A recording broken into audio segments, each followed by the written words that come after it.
Welcome back to my channel Sathi's কিচেনে সবাইকে স্বাগতম। দুনিয়ার সবথেকে সহজ রেসিপি নিয়ে আজকে হাজির হয়ে গেলাম। আর অল্প উপকরণ দিয়ে কিন্তু এই রেসিপিটা তৈরি করা যায়। এটার নাম হচ্ছে লাশ অমলেট। আপনারা যে কোনো পরিস্থিতিতে এবং যে কোনো সময়ে এই লাশ অমলেটটা তৈরি করে দিতে পারেন। বাচ্চাদের সকালে এইটা দিয়ে ব্রেকফাস্ট করাতে পারেন এবং নিজেও খেতে পারেন। খুবই স্বাস্থ্যকর একটা নাস্তার রেসিপি। চলুন দেখে নেওয়া যাক ঝটপট কিভাবে এই নাস্তাগুলো তৈরি করলাম অল্প উপকরণ দিয়েই। রেসিপিটা তৈরি করার জন্য প্রথমেই লাগছে আমার দুটো ডিম। আর দুটো ডিম নিয়ে নিচ্ছি আমি একটা মিক্সিং বোলে। ডিম দুটো অবশ্যই কিন্তু রুম টেম্পারেচারে হতে হবে। এর মধ্যে দিয়ে দিলাম 1/4 কাপ চিনি আর স্বাদমতো সামান্য একটু লবণ। এখন হ্যান্ড ব্লেন্ডারের মাধ্যমে খুব ভালো করে এটা বিট করে নিতে হবে, যাতে করে চিনির যে দানা অংশটা থাকে সেটা একদম মেল্ট হয়ে যায়। 2 থেকে 3 মিনিটের মতো ভালো করে ব্লেন্ড করলে কিন্তু একদম চিনিটা গলে যাবে।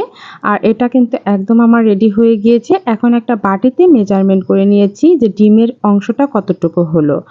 এই সমপরিমাণে কিন্তু আমার দুধ লাগবে, এজন্যই আমি মেজারমেন্ট করে সমপরিমাণ দুধ নিয়ে নিলাম। দুধ এবং এই ডিমের অংশটা এখন খুব ভালো করে একটু আবারও মিশিয়ে নিতে হবে। 1 থেকে 2 মিনিটের মতো ভালো করে এটা মিক্সড করে নেবেন। আর ডিম দুধের মিশ্রণেই কিন্তু এই লাশ অমলেটটা তৈরি করা হয়। আমি আগেই বলেছি অল্প উপকরণ লাগবে। এখন একটা ব্রাশ দিয়ে আমি তেল ব্রাশ করে দিচ্ছি যে পাত্রে আমি এটা কুক হতে দেব। এখানে কিন্তু আপনারা কাচের বাটিটাও নিতে পারেন, তবে ভালো মানের কাচের বাটিটা ব্যবহার করবেন, না হলে ফেটে যাওয়ার সম্ভাবনা থাকবে। আমি স্টিলের বাটিতে তেল ব্রাশ করে ঢেলে নিলাম। এখন অন্য একটা পাত্রে কিছুটা পরিমাণে পানি দিয়ে তার মধ্যে এই বাটিটা বসিয়ে দিয়ে ঢাকনা দিয়ে ঢেকে ছিদ্রটা বন্ধ করে দিচ্ছি। আর আমার এখানে 20 মিনিটের মতো লেগেছিল এটা বেক হতে। 20 মিনিট পরে দেখিয়ে দিলাম আর ঠান্ডা হওয়ার পরে আপনাদের সাথে এটা পরিবেশন করছি যে কেমন হলো। আর গরম থাকা অবস্থায় কিন্তু কখনোই এটা বের করতে যাবে না, তাহলে দেখবেন এটা ভেঙে যেতে পারে। আর তৈরি হয়ে গেল কিন্তু আমার ঝটপট লাশ অমলেট। তৈরি করা একদমই সহজ, খেতে ভীষণ মজা এবং খুবই সফট হয়।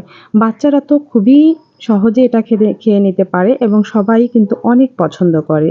অনেক সময় দেখা গেছে সকালে নাস্তা হিসাবেও কিন্তু আপনারা এটা রাখতে পারেন। সেক্ষেত্রে চিনির পরিমাণটা একদম কম দিবেন। যারা সুগার পছন্দ করে না তারা চিনির পরিমাণটা কমিয়ে দিয়ে এটা তৈরি করে নাস্তা হিসেবেও খেয়ে যেতে পারেন। ডিম এবং দুধ খুবই একটা হেলদি খাবার। আপনারা এটা সকালের নাস্তা হিসাবেও রাখতে পারেন, আবার দেখা গেছে বাচ্চাদের বিকালে নাস্তাও দিতে পারেন, টিফিনেও তৈরি করে দিতে পারেন। খুবই মজার একটি নাস্তার রেসিপি শেয়ার করলাম। আশা করছি আজকের রেসিপিটা আপনাদের খুবই ভালো লাগবে। ভালো লাগলে লাইক, কমেন্ট, শেয়ার করে দিবেন। সবাই ভালো থাকবেন। আল্লাহ হাফেজ।